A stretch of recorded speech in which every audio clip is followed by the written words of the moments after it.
The situation that Kenya finds herself in now is one that did not take place overnight, has elicited a lot of hue and cry. But this goes back to 2013 when the VAT Act became law. And in essence, Ben, this putting taxation on all petroleum products. However, Parliament, we saw then postponing this legislation for 3 years actually to 2016, and then a further 2 years to 2018, that deadline expiring on the 31st of August. But in the first place, what necessitated this law was a conditionality that was set by the IMF. In 2011, the Kenyan government, seeking to cushion itself from economic shockwaves, turned to the IMF for that standby facility, as it's called, to be able to get that cushion. As I described, the IMF, in agreeing to do so, maintained that Kenya needed to, in return, remove petroleum products from the bracket of tax-exempt goods or products, if you like. And so that happened. Kenya gave a commitment that in fact it would then introduce tax on petroleum products. So that is where we have come from. It has been years in the making. Here we are. Parliament has made that attempt once again to postpone this legislation taking effect. However, that bill yet to be received by the president is what we are understanding. We wait to see what action he'll take, if at all. But also remember, there has been a court order from a Bungoma court stopping the implementation and the new taxation. However, that is yet to take effect. That order is yet to be adhered to. When the officers appeared before Parliament today, they were asked about why they haven't stopped the new prices or reverted back to the system and the prices that were there before. They claim that they are yet to receive the court order. But tonight, let's speak to a man, as you said, Ben, who once served as Kenya's finance minister, Musalia Mudavadi. He's the ANC party leader, to get his insights on these developments. Thank you for making time for us. What do you make of the situation Kenya is in now, sir? Well, first of all, I agree with you that Kenya is in a very awkward financial situation at this point in time. Extremely serious, actually. And anybody who is underrating the situation, particularly if they're in positions of authority, are doing this country a lot of disservice. We are in a serious situation. Now, to get to where we are, it's not an instant situation.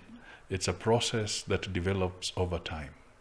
So the way I look at it is that people would see that something was moving in the wrong direction, but they were not addressing it. And I think at this point in time, to say that this is purely an IMF conditionality may not be exactly accurate.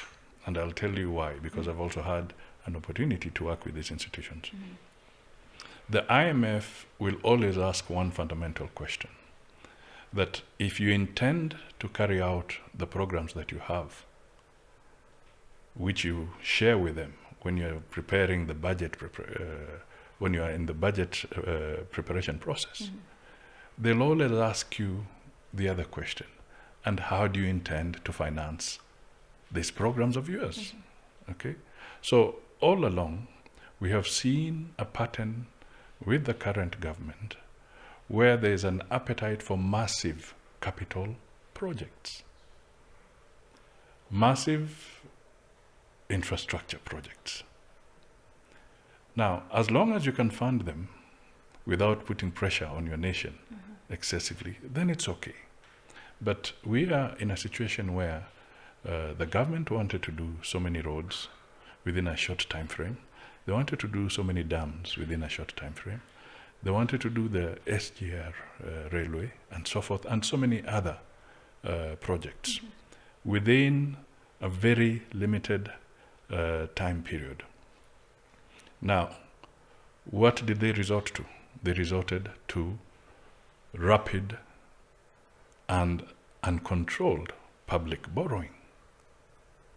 This is where we have gone, and that is now why we find ourselves in this situation. And it carries all through, even in a private enterprise.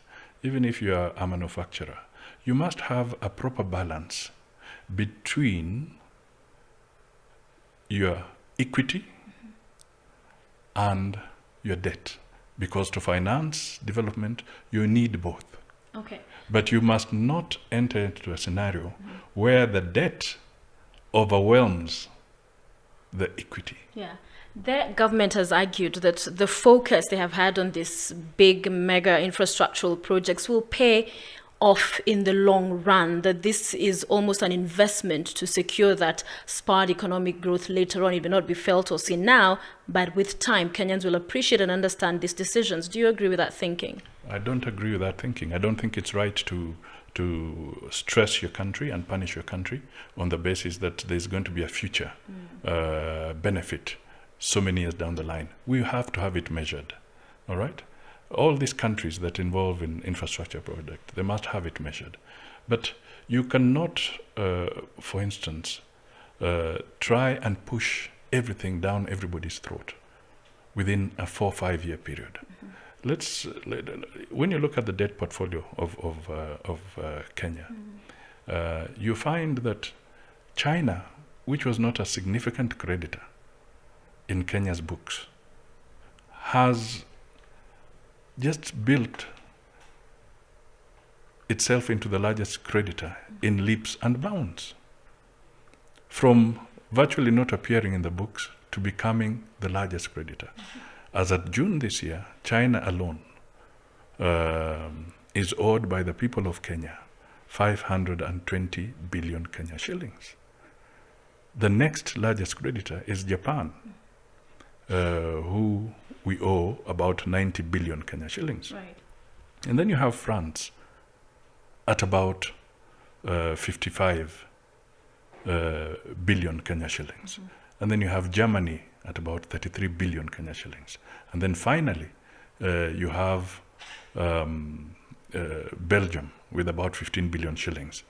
And then you have other creditors, which include the IMF and the World Bank, at another 520 billion Kenya shillings. Yeah. All right? Now, when you look at all this, you have to also ask yourself, what is the structure of this debt? How much of it is concessionary? How much of it is commercial? Unfortunately, at this point in time, for the first time in history, Kenya's external debt, public debt, has now exceeded Kenya's domestic public debt. All right. Now, let me just help in this, because I'm trying to make it as quickly as possible, bearing in mind your time. Now, here is the catch. Because the external debt has reached those proportions, the question now is that the central bank has been sending signals of caution as well. If now, for some reason, there's a depreciation of the Kenya shilling, the amount of exposure on Kenya becomes even bigger and more rapidly. Yeah. Now, this is something that we must be worried about. So let me ask you this. Last week you talked about this not being about meeting the budget deficit, because there's a budget. Even if this 16% VAT tax is taken back in as far as implementation, that money still has to come from somewhere.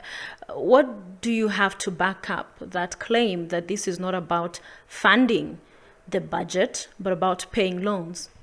Well, one of the things that Kenyans may not know, but it's a fact, is that the installments of the Eurobond are due. About 100 billion, equivalent of Kenya shillings of the Eurobond, is due. It was supposed to have been paid sometime last year or towards the end of last year. I think the Treasury had to negotiate for postponement of that. You cannot postpone it further.